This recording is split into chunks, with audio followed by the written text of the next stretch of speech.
Nasib ibu-ibu terobos toko perabotan pakai sepeda motor di Sragen berakhir damai.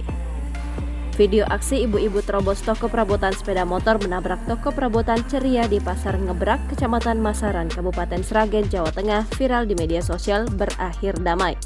Dikutip dari Kompas.com, Kapolres Sragen AKBP Peter Yanotama melalui Kasih Humas Ibtu Ari Pujiantoro mengatakan, aksi ibu-ibu yang terjadi pada Jumat 12 Mei 2023 kemudian viral di media sosial sehari setelahnya. Kasih Ibtu Ari menjelaskan, kejadian itu berawal saat Sudarmi, warga Krebet, Kecamatan Masaran, Kabupaten Sragen, akan memarkirkan kendaraan motor di teras toko perabotan. Karena kondisi tempat parkir sempit dan menanjak, Sudarmi tidak bisa mengendalikan sepeda motor yang dikendarainya.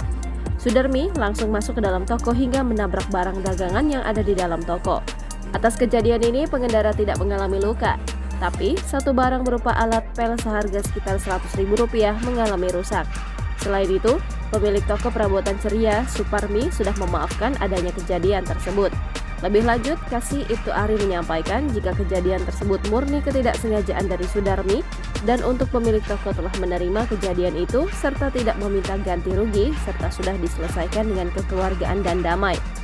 Diberitakan sebelumnya, video rekaman CCTV menunjukkan ibu-ibu mengendarai sepeda motor tanpa menggunakan helm akan parkir di depan toko.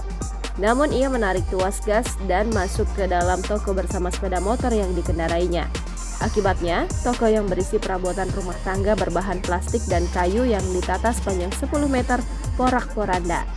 Sepeda motor yang dikendarai ibu-ibu itu berhenti sesaat menabrak rak besi. Jangan lupa subscribe, share, komen, dan like ya!